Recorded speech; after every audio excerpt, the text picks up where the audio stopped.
कि ये बहुत पहले होना था, लेकिन मुझे आज बड़ी खुशी है। जिस आवाज को मैं 1 साल पहले, आपने कवर किया है, मुझे और भी सोशल मीडिया के साथियों उन्होंने कवर किया, CA/NRC का जो आंदोलन था, जो दिसंबर 2019 से शुरू हुआ और चला मार्च तक, 3 महीने लगातार, 100 दिन तक, वो मैंने उसमें बार बार कहा था कि सरकार को झुकाने के लिए हमें अंबानी और अडानी के जितने भी उत्पाद हैं उनका पूरी तरह से बहिष्कार करना पड़ेगा। जियो के जो भी हम लोगों ने मोबाइल फोन ले रखे हैं, जियो को निकाल के तोड़ के फेंकना पड़ेगा, दूसरे मोबाइल हमें लेने पड़ेंगे। जो हमारा मीडिया है, जिनको हम देखते हैं, जो न्यूज चैनल्स हैं, उन न्यूज चैनल्स को देखना बंद करना पड़ेगा। चाहे रिलायंस का पेट्रोल हो, चाहे रिलायंस के कोई भी और भी प्रोडक्ट हो, वो सारे के सारे हमें बंद करने पड़ेंगे, उनका बहिष्कार करना पड़ेगा। और मुझे खुशी इस बात की है कि कल ये बात आई है, अभी ये बात शुरू हुई है।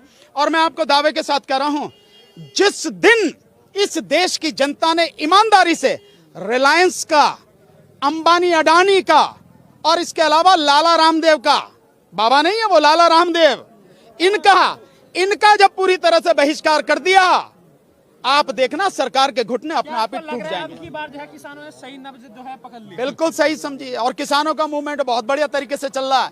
और मैं तो बधाई देता हूं किसान भाइयों को और नमन करता हूं लीडरशिप को, जो इतनी ईमानदारी से तरीके से लड़ाई लड़ रही है।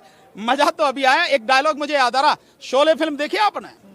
शोले में एक बड़ा बढ़िया डायलॉग था, एक कागज पे जो है गब्बर साहब पढ़ते हैं, उन्हें दिखाता, वो सांभा के दिखाता है, देखिए क्या है। वो कहता अब आया मजा, अब आया मजा, गब्बर सिंह तुम एक मारोगे तो हम 4 मारेंगे।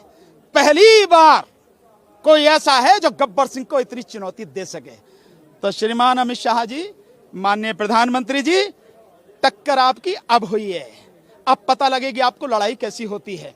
अंबानी, अडानी और इसके साथ में लाला रामदेव और एक और है टाटा, इनका पूरी तरह से बहिष्कार जिस दिन हमने कर दिया, सरकार घुटनों के आ जाए, बल जाके पड़ेगी आपको। यही हमें करना है, यही हमारी लड़ाई है। और इस बार सरकार को पता लगे कि किससे लड़ रहे हो आप। सरकार ने भी माना है कि हमसे जो है गलती हुई, चर्चा होनी चाहिए थी, जल्दबाजी में वो सब हुआ। कल तो मान नहीं रही थी, पहले तो यूं कह रही ये तो आतंकवादी हैं, ये तो खालिस्तानी हैं, ये तो पाकिस्तान और चीन से बोले रहे। मतलब कल तक तो ये करी, अब यूं करिए गलती मान ली। इसका मतलब पता लग रही है ना कि धीरे धीरे धीरे धीरे जैसे जो है ना गर्दन दबती चली जा रही है, जैसे फंसते चले जा रहे हैं, वैसे स्वीकार करते चले जा रहे हैं कि हमारी गलती है, हमसे गलती हुई है। तो यार एक गलती और कर दो छोड़ी सी, इन तीनों कानूनों को वापस लो, हम भी घर जामे, तुम भी अपनी सरकार चलाओ, छुट्टी करो। आप जो कह रहे हैं, जिस तरह सरकार कही भाई हमसे गलती हुई, चर्चा होनी चाहिए थी, बातचीत होनी चाहिए थी, किसानों ने भैया वोटिंग वगैरह होती तो इतनी सरकार ही फजियत नहीं होती। वहीं दूसरी तरफ जो है नए संसद भवन का भी जो है शिलान्यास किया जा रहा है, संसद में चर्चा नहीं हो रही है, वोटिंग नहीं हो रही है, तो नया संसद भवन की जो देखिए, नए संसद भवन की जरूरत नहीं, आप इसको समझिए, ये साजिश हर कोई समझ नहीं रहा। मैं थोड़ा सा आपको पीछे लेके जाऊंगा तो आप समझेंगे सारी। 2019 के चुनाव के दौरान एक इनके बीजेपी के उन्नाव से एक MP हैं, साक्षी महाराज। साक्षी महाराज ने कहा था 2019 में अगर बीजेपी जीत कर आ गई तो 2024 का लोकसभा चुनाव नहीं होगा। आप ध्यान करो सारे लोग, फ्लैशबैक में जाओ, आज इस चीज को समझो आप। वही चीजें हो रही हैं। सरकार जिस तरह से चलती चली जा रही है और देश विरोधी काम लगातार करती चली जा रही है, देश की जनता के अहित में सारे फैसले लेती चली जा रही है, वो उसी तरफ भाग रही है।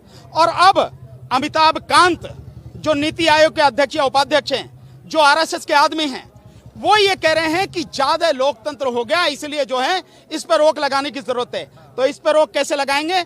आपको ध्यान आता प्रधानमंत्री का डायलॉग, 1 नेशन 1 इलेक्शन। इसका मतलब यह है कि एक ही चुनाव, किसका चुनाव? मोदी जी का। और मोदी जी के चुनाव की भी जरूरत नहीं है, उसे डिक्लेयर कर दो। ना लोकसभा के चुनाव की जरूरत है, ना विधानसभा के चुनाव की जरूरत है। इस देश में राजतंत्र स्थापित करके जब तक जिए, मोदी जी को परमानेंट इस देश का प्रधानमंत्री बना दिया जाए। सेना वो अपने हाथ में ले ही चुके हैं, इसीलिए करेंगे। लोग समझ नहीं पाए, इसीलिए 50 साल राज वो इसलिए करेंगे क्योंकि उन्हें मालूम है इस देश के लोग बोलते नहीं, लड़ते नहीं।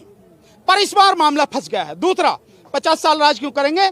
मोदी जी को आपकी और मेरी वोटों की जरूरत नहीं है, किसानों की वोट की जरूरत नहीं है, क्योंकि उनके पास तो वोट छापने वाली मशीन है ना, ईवीएम से जितनी चाहे वोट छाप लें और ईवीएम से ही वोट लूट के सबकी वोट लूट के वो इस बार प्रधानमंत्री बने हुए हैं, बीजेपी की सरकार बनी हुई है।